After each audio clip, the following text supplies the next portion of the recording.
नमस्कार दर्शक बंधु मु जितेंद्र आपण मानकु स्वागत करुच्ची आज आउ एक नुआ भिडियो रे आउ 3 दिन पर अर्थात नवेम्बर 19 तारिख दिन समस्त चाषी और भाई और भणी मानक पई जहाँकि बहुत बड़ खुशी अपडेट रही जहाँकि आपण माने पीएम किसान लो 21तम इन्स्टॉलमेंट रो 2000 टंका आसंता नवेम्बर 19 तारिख अर्थात बुधवार दिन पाइबा पई जाउछंती जो थे केंद्र सरकार तरफ 21तम इन्स्टॉलमेंट 9 कोटी रु ऊर्ध्व पीएम किसान बेनिफिशियरी को सरकार तरफ 2000 टଙ୍କା लेखाएं आर्थिक सहायता प्रदान करा जिवो। ता भितरे आम राज्यर बहुत जन हिताधिकारी रही जो माने पूर्वर 20तम इन्स्टॉलमेंट टंका पाइचंती ता सहित सबुठारु इंपोर्टेंट अपडेट रही जे एथिरे नुआ करी जो कृषक भाई और भणी माने रजिस्ट्रेशन करचंती बा आपण मानकर सीएम किसान आपण माने रजिस्ट्रेशन करथिले सेथिरे आपण को पीएम किसान मिलिबो कि नाही एही कन्फ्यूजन आपण मानक मन रे निहाती थिबो। आपण माने भला भाबरे जानिथिबे कारण देखंतु पीएम किसान पोर्टल ले जोटा कि बहुत दिन हैला बंद थिला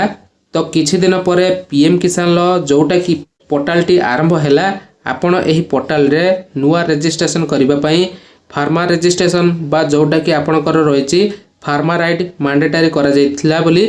बहुत जन कृषक भाई और भणी माने बहुत दिन पूर्व सेल्फ रजिस्ट्रेशन करथिले सीएससी रे बा रजिस्ट्रेशन करथिले तापरे मध्य नुआ करी किछि जन सीएम किसान ले आवेदन करिथिबा टंका पाइले जेहेतु सरकारक गाइडलाइन अनुसार सीएम किसान लो ऑटोमेटिक पीएम किसान को कन्वर्ट होबार थिला तो एही 21तम इन्स्टॉलमेंट रे जो माने सीएम किसान योजना रो टंका पाइचंती सेमानंकु पीएम किसान योजनार टंका मिलिबो कि नहीं ताहा आपण माने केमिति जानिबे तेणु वीडियो को जमारो स्किप न करी बा स्किप करंतु नहीं देखंतु आपण माने बहुत सारा वीडियो देखिथिबे किंतु सठिक अपडेट आपण मानंकु बहुत सारा रिसर्च एवं बहुत सारा डिटेल्स जानिबा परे मु आपण मानंकु गोटे नुआ अपडेट नै आसीची जो माने सीएम किसान आवेदन करथिले सेमानंकु पीएम किसान टंका मिलिबो कि नहीं ता सहित नुआ करी एथिरे चाषी को ऐड करा जिवो बा सेमानंकर जो मानकर फार्मर रजिस्ट्रेशन होई नहीं सेमानंकु रजिस्ट्रेशन करा जिवो कि एही भली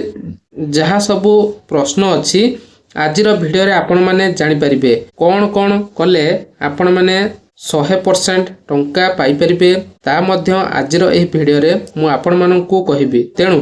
वीडियो को जमारो स्किप न करी शेष जाय देखंतु चैनल को जदि प्रथम थर विजिट करछंती वीडियो को लाइक करिवे चैनल को सब्सक्राइब करिवा सहित पाखरे थिबा बेल आइकन को क्लिक करी ऑल ले सेट करनेबे। तो सर्वप्रथमे आपण माने जानंतु जोटा कि पीएम किसान लो जो माने 20तम इन्स्टॉलमेंट पाइथिले सेमानंकु वर्तमान पीएम किसान लो 21तम इन्स्टॉलमेंट मिलिबो कि नहीं देखंतु जो मानकर पीएम किसान लो 20तम इन्स्टॉलमेंट रो टंका आसीची सेमानंकु 100% पीएम किसान लो टंका मिलिबो जोटा कि 21तम इन्स्टॉलमेंट ताहा आपनकर फार्मर रजिस्ट्रेशन करचंती बा फार्मर रजिस्ट्रेशन न करथिले मध्य आपण मानकु कोनोसी प्रॉब्लम नहीं कारण जो मानकर फार्मर रजिस्ट्रेशन ले प्रॉब्लम अछि बा सस्पेक्टेड केस अछि जेमिति कि मु आपण मानकु सकाळे वीडियो रे कहितली जे नियम अनुसार बहुत जनकर 20तम इन्स्टॉलमेंट रो टंका आसी नथिला सेही सब हिताधिकारी माने जदि तांकर निजर समस्त डॉक्यूमेंट नै निजर एग्रीकल्चर ऑफिस रे वर्तमान सुधा सबमिट करि नांती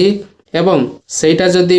वेरिफिकेशन होय नाही ताहले आपण माने 21तम इन्स्टॉलमेंट रो टंका पाई परिबे नाही एटा मने रखंतु कारण ऑलरेडी टंका जेते बेले रिजेक्ट होइतला 20तम इन्स्टॉलमेंट से समय रे मध्य मु आपण माननकु कहिथिली जे जो मानकर रिजेक्ट रो रीजन अछि जहा कि आपण मानकर लैंड ट्रांसफर रो डेट हो आपण मानक परिवार रे 2 जण पाउछंती बा पूर्वरु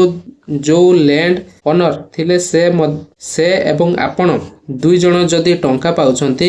ताहाले मध्य रिजेक्ट होई जिवो से क्षेत्र रे आमे जदि देखिबा आपण मानकर वेरिफिकेशन आपण मानकर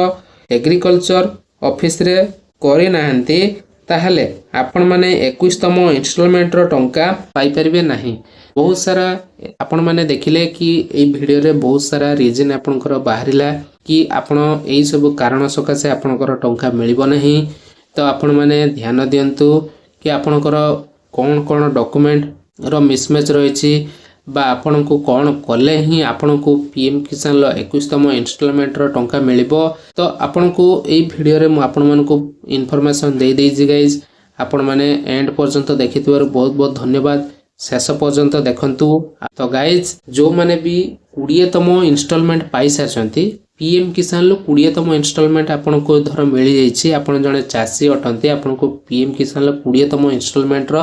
टंका मिली जाइए। आपण माने फार्मर रजिस्ट्रेशन करि थांतु बा न करि थांतु आपणकर कोनोसी फरक नाही। आपण माने 21तम इन्स्टॉलमेंट रो टंका पाया पई जाउछंती। तो सरकारनकर घोषणा अनुसार आपणकर जो आ 3 दिन रहिछि आपण माने भला भाबे जानिथिबे जो बुधवार रहिछि आपणकर 19 तारिख से 19 तारिख नवेम्बर 19 रे आपनको मिलिबाकू जाउछि पीएम किसान लो 21तम इन्स्टॉलमेंट। समस्त चाषी को मिलवा जाऊँगी 18,000 करोड़ चाषी को से दिन पीएम किसान लो 2,000 टଙ୍କା लेखाएं मिलवा जाऊँगी। जहाँ आमर अनाउंसमेंट करछंती आमर माननीय प्रधानमंत्री नरेंद्र मोदी जहाँ भी अपडेट देइछंती आपण माने चेक कर परिबे मध्य ऑफिशियल वेबसाइट रे आपनकर www.pmkisan.com एई वेबसाइट रे मध्य आपण माने देखि परतिबे पॉपअप होउची कि आपनको 19 नवेम्बर 2025 रे आपनको 2,000 टଙ୍କା मिलवा पई जाउछ। एई थला छोटे इन्फॉर्मेशन आपनको जदी भल लागिथिबो लाइक करियो सहित चैनल को सब्सक्राइब कर देबे। तो नमस्कार, जय जगन्नाथ।